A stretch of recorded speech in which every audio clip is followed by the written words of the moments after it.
আসসালামু আলাইকুম প্রিয় দর্শক, স্বাগত জানাই ট্রমা ইনস্টিটিউট সীমিত আয়োজন আমার শিক্ষাঙ্গন অনুষ্ঠানে। আপনাদের সাথে আমি আছি মোহাম্মদ সাইদুর রহমান নীরব, সহকারী জনসংযোগ কর্মকর্তা, ট্রমা সেন্টার মেডিকেল ইনস্টিটিউটস। আজকে আমরা কথা বলবো পুষ্টিকর খাদ্য নিয়ে। এই বিষয়ে কথা বলার জন্য এই মুহূর্তে স্টুডিওতে উপস্থিত আছেন trauma institute of medical assistant training স্কুলের একজন শিক্ষার্থী। আমরা সরাসরি পরিচিত হয়ে নিব তার সাথে। কেমন আছেন? জি, আলহামদুলিল্লাহ ভালো আছি। দর্শকদের উদ্দেশ্যে আপনার পরিচয়টা দিবেন। আমি মোহাম্মদ অন্তর আলী। আমি ট্রমা ম্যাটসে 2021-22 সেশনের একজন শিক্ষার্থী। আপনার হোম ডিস্ট্রিক্ট কোথায়? জি, আমার হোম ডিস্ট্রিক্ট পাবনাতে। আপনি কোন স্কুল থেকে পড়াশোনা করেছেন? বিষ্ণুপুর মনিরুল ইসলাম উচ্চ বিদ্যালয়।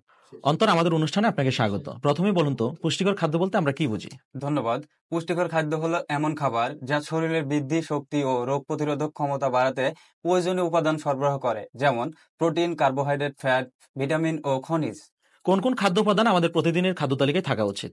প্রতিদিনের খাদ্যে থাকা উচিত চাল, রুটি শক্তির জন্য, ডাল, ডিম, মাছ বা মাংস প্রোটিনের জন্য, শাকসবজি ও ফলমূল ভিটামিন ও খনিজের জন্য, এবং সামান্য পরিমাণ চর্বি। পরিমাণ ও বৈচিত্র্য দুটোই জরুরি। অনেকেই বলেন ফাস্টফুড খেলে ক্ষতি হয়, এটা কতটা সত্য? এটা একেবারেই সত্য। অতিরিক্ত তেল, লবণ ও চিনিযুক্ত ফাস্টফুড হজমের সমস্যা করে, ওজন বাড়ায় এবং দীর্ঘমেয়াদী ডায়াবেটিস, উচ্চ রক্তচাপ ও হৃদরোগের ঝুঁকি বাড়ায়। তাই ফাস্টফুড কম খাওয়া উচিত।